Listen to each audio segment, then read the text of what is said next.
Fox News' Sean Hannity apparently acknowledged on his radio program that, yeah, maybe Trump is a felon, but even if he is, don't worry, he could still be our dear, dear leader.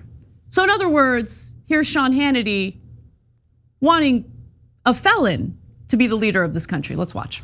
If they think that they're going to somehow make this about Donald Trump and prevent him from running for office, well, they obviously have not read something called the Constitution, because the Constitution is pretty clear on what qualifies one to be able to run for president. In other words, okay, even if Section 2071 in the Federal Penal Code has penalty provisions upon conviction that a defendant shall forfeit his office and be disqualified from holding any office under the United States. Okay, but we do have something called the Constitution and the qualifications for one to be president of the United States that is very clear and enumerated, and you can't alter it by any statute, precisely because our framers in their wisdom didn't want the executive branch dominated by the legislature, as would happen if Congress could disqualify any incumbent or potential president simply by passing a law. And the Constitution's qualifications are simple. You got to be over 35 and a natural born citizen. Being a felon is not a disqualification. Now, he's actually partly correct. Being a felon, very partly, right? So being a felon isn't necessarily a disqualification, but it really depends on what kind of felon you are. And so let's talk about that a little bit, because Section 3 of the 14th Amendment, according to PolitiFact, says that no person shall be a senator or representative in Congress or elector of president and vice president or hold any office, civil or military, who had previously taken an oath to support the Constitution and then, quote, engaged in insurrection or rebellion against the same, or given aid or comfort to the enemies thereof. That section was added after the Civil War.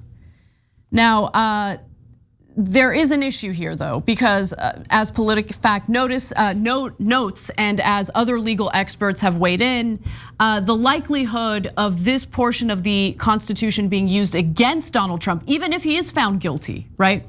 That disqualifying him is still going to be a tough sell. It's still unlikely. They tried to use this against Madison Cawthorn. It didn't work. So look, do I think that it'll actually prevent Trump from running for president in 2024? No, I don't think it's going to stop him. But I do find it interesting that Hannity seems to have accepted that Trump is a felon. So I want to come back to the felon thing in a second. But first, on the legality of all of this, just because the Constitution says, hey, here are two minimum things you need, like including the age limit, right? It doesn't mean that you can't exclude them for anything else.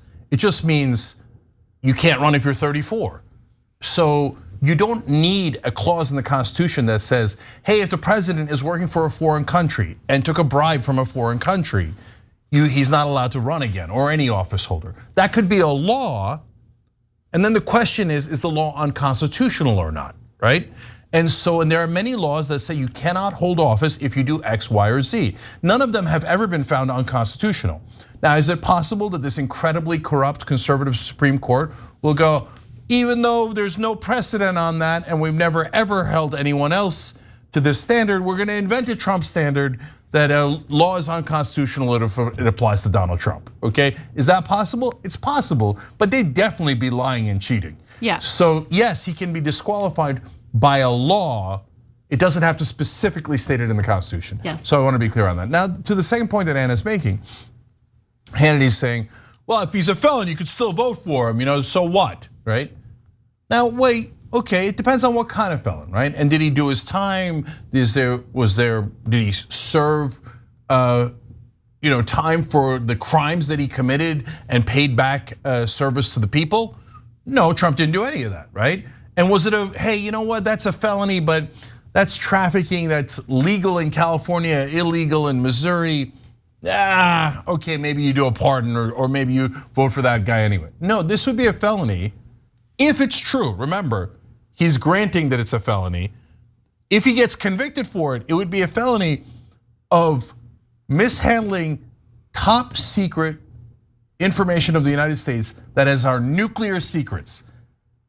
They're not going to prosecute him for that if he just took him home and thought that they were just mementos. They're gonna prosecute him if he was trying to sell them, okay? That's the kind of monster Donald Trump is. And Hannity says, so what? So what that he was gonna try to sell our nuclear secrets? Technically, he could still run. And you'd vote for that guy? You'd vote for a president who tried to sell our nuclear secrets last time to our enemies? You're technically you're a monster. You hate this country and you love fascism, and you've got a fascist leader and you can't wait to support him. I just can't help but think about the days when Hannity and all his pals on Fox News spent time broadcasting their disdain for Obama's tan suit and the fact that he puts mustard on his hamburger. Like they couldn't help themselves. Like any little thing. By the way, there were plenty of things to be critical toward Obama on, substantive things like helping Wall Street, the big banks, being supportive of quantitative easing by the Federal Reserve, which pumped all this cheap money into banks and private equity firms. And what did they do with that money? Did they trickle down to all of us? No, they used that money to make investments for themselves. They did stock buybacks, and they created all sorts of asset bubbles in the country that we're now seeing the ramifications of today. But nonetheless, I mean, it's just amazing to me because there wasn't anything Obama could do that would lead to positive commentary by these individuals. Yeah. And now, years and years later, you have Sean Hannity saying, so what if he's a felon? You could still vote for him. Yeah, guys, it's a devastating point. Just think about it for a second. Always think shoe on the other foot, right? And that includes when it's your guys, okay?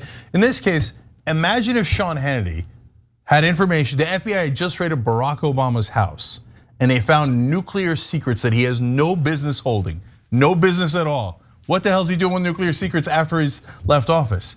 Do you think Hannity would be like, no big deal, no big deal? Oh, maybe, and then his son-in-law got a $2 billion from Saudi Arabia.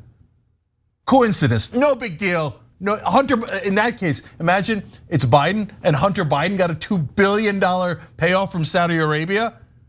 And Hannity would come out and go, oh, no big deal, guys. And so what if Obama or Biden are felons? They should be allowed to run again. Do you think Hannity would say that? Of course he wouldn't say that. Of course not. Of course not, because he's a goddamn liar. Okay, that's why, it's super obvious. And let's not forget, while Hannity has just made it clear that he's supportive of a felon running for president, he's supportive of voting for a felon for president. In huge parts of this country, felons are not even allowed to cast a ballot.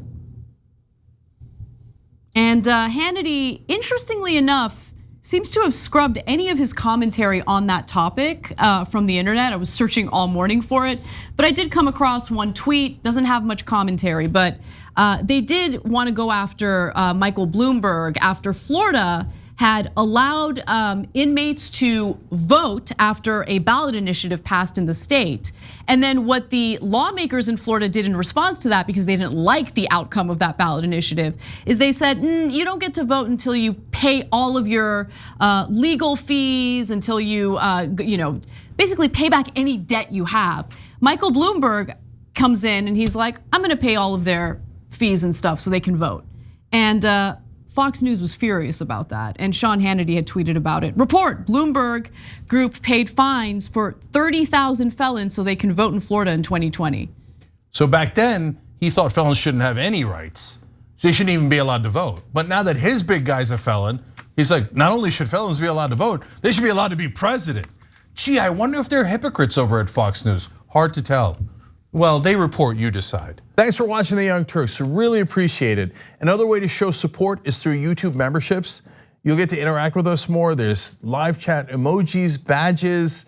You've got emojis of me, Anna, John, JR, so those are super fun. But you also get playback of our exclusive member-only shows and specials right after they air. So all of that, all you gotta do is click that join button right underneath the video. Thank you.